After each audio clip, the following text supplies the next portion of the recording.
अस्सलामुअलैकुम viewers, hope आप सब लोग ठीक होंगे। वीडियो में जाने से पहले I just want to clarify that ना ही मैं कोई जर्नलिस्ट हूँ और nor I am an expert और ना ही मैं कोई फ़िलासफ़र हूँ। मेरी कोशिश होती है और इंशाल्लाह रहेगी भी कि एक्चुअल फैक्ट्स को सामने रखकर आपके सामने एक न्यूट्रल कंटेंट आप लोगों को प्रोवाइड करूँ। That's all what I wanted to say. Now let's move straight away towards the topic.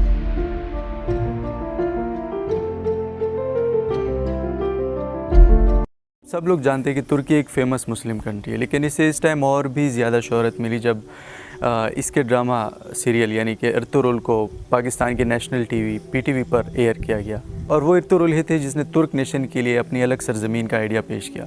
और इर्तुगरुल के बाद उस्मान ने खिलाफत उस्मानिया खड़ी की कि एक डेवलप्ड और एडवांस कंट्री है और इसकी आबादी तकरीबन 80 मिलियन से ज़्यादा है। लेकिन आजकल एक नई डिस्कशन चल रही है कि तुर्की ट्रीटी ऑफ लुज़ान के यानी कि माहिदा लुज़ान के ख़त्म होने के बाद क्या करेगा। तो बेसिकली ट्रीटी ऑफ लुज़ान है क्या, इसकी टर्म्स एंड कंडीशंस क्या थी और इसके मुकम्मल होने के बाद दुनिया पर और बाकी सिग्नेटरीज़ पर या तुर्की पर इसका क्या असर होगा। सो आइए हम ज़रा इसको थोड़ा डिटेल से समझते हैं कि बेसिकली ट्रीटी ऑफ लुज़ान है क्या।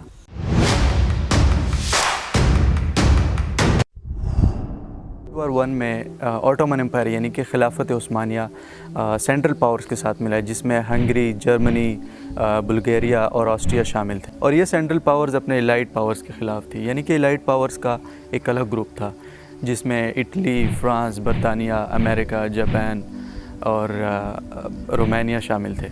सेंट्रल पावर्स यानी कि जिस ग्रुप में ऑटोमन एम्पायर शामिल था, इनका तकरीबन जो है 3 साल तक इनका पलड़ा भारी रहा एलाइड पावर्स पर। लेकिन इनके बाद इनकी पोजीशन थोड़ी कमज़ोर होने लगी और एलाइड पावर और भी ज़्यादा डोमिनेंट होने लगी सेंट्रल पावर पर।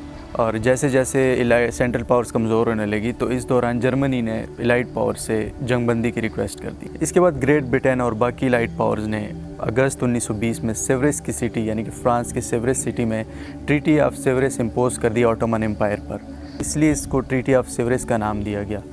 अब यहाँ पर तुर्क नेशनलिस्ट ने तुर्की की आज़ादी के लिए जंग शुरू कर दी थी, जिसको लीड कर रहे थे कमाल अतातुर्क पाशा, और ये तकरीबन एंड हुई 1923 में। तुर्क नेशनलिस्ट गवर्नमेंट ने एलाइड पावर्स को मजबूर किया कि वो ट्रीटी ऑफ सेवरेस को ख़त्म करके एक नई ट्रीटी साइन करे, और ऐसा ही हुआ। एलाइड पावर्स और तुर्क नेशनलिस्ट गवर्नमेंट के दरमियान जुलाई 1923 को एक नई ट्रीटी साइन हुई, यानी कि ट्रीटी ऑफ सेवरेस को ख़त्म कर दिया गया और इसकी जगह ट्रीटी ऑफ लुज़ान को इम्पोज कर दिया गया। अच्छा, इस ट्रीटी की वजह से तुर्क नेशनलिस्ट गवर्नमेंट के दरमियान और एलाइड पावर्स के दरमियान जो कॉन्फ्लिक्ट था वो तो ख़त्म हो गया, लेकिन साथ ही साथ एलाइड पावर्स ने तुर्की की बॉर्डर्स को भी महदूद कर दिया। अब जब तुर्क गवर्नमेंट ने ट्रीटी ऑफ लुज़ान को मान लिया और खिलाफत उस्मानिया को ख़त्म कर दिया, तो एलाइड पावर्स ने इसके बदले में तुर्किश सॉवरेनिटी को कबूल किया और इसके बॉर्डर को महदूद करने के साथ साथ कुछ शराइत भी रखी। और वो कौन सी टर्म्स एंड कंडीशन थी? इस ट्रीटी के तहत ऑटोमन एम्पायर को ख़त्म कर दिया गया और इसके सुल्तान यानी कि महमूद वहीदुद्दीन को फैमिली समेत जो है जिला वतन कर दिया गया। ऑटोमन एम्पायर की जितनी भी स्टेट्स थी, यानी कि इसकी जो जागीर थी जिसमें सुल्तान की पर्सनल जागीर भी शामिल थी, उसको भी कब्ज़े में ले लिया गया।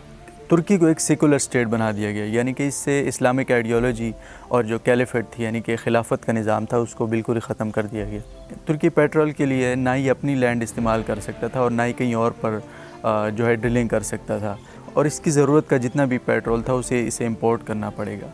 बॉस्फोरस को इंटरनेशनल समंदरी रास्ता बना दिया गया, यानी कि अब तुर्की यहाँ से किसी भी गुजरने वाली शिप से जो है वो टैक्स नहीं ले सकता। गाइस, लेट्स सी के 2023 के बाद यानी कि ट्रीटी ऑफ लुज़ान के ख़त्म होने के बाद तुर्की क्या पॉसिबल स्टेप्स उठा सकता है और इसके पास कौन सी जो है अथॉरिटीज़ होंगी या कौन से इख्तियारात इसके पास होंगे। तुर्की के पास एक ऑप्शन ये भी है कि वो इन सारी जगहों पर कब्ज़ा कर ले जो ऑटोमन एम्पायर में उनका हिस्सा हुआ करते थे, लेकिन ये इतना आसान नहीं होगा। इसका इम्पैक्ट ना सिर्फ तुर्की की पॉलिटिक्स पर पड़ेगा बल्कि पूरे रीजन में सीरियस प्रॉब्लम की वजह बनेंगी, क्योंकि it's not a piece of cake to merge liberated countries again. और इनमें से फिर कुछ ऐसी कंट्रीज़ जो कि रिसोर्सेज और इकोनॉमी के लिहाज से बहुत रिच है, बहुत सारी ऐसी है जो कि हमेशा से वॉर सिचुएशन में रही, इसमें यूएई, इराक, सीरिया, लीबिया, सऊदिया, लेबनान और इजिप्ट शामिल। तो अगर तुर्की इन कंट्रीज़ पर कब्ज़ा करना चाहे तो इसके रिज़ल्ट्स बहुत बुरे होंगे और ना ये कंट्री सोच सकती है तुर्की में शामिल होने।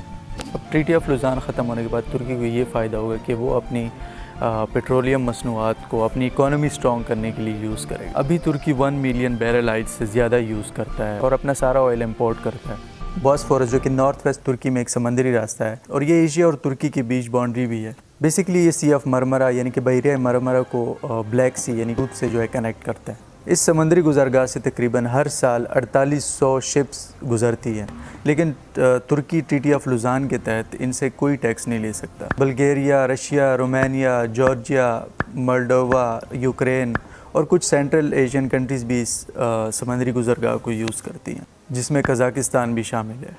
इस समुद्री रास्ते को दुनिया से तिजारत के लिए इस्तेमाल किया जाता है। अभी तक तो ट्रीटी ऑफ लुजान की वजह से यहाँ से गुजरने वाली किसी भी शिप से टैक्स नहीं लिया जाता था, लेकिन 2023 के बाद तुर्की इनसे टैक्स लेगा, जिससे तुर्की की इकोनॉमी और भी बूस्ट होगी।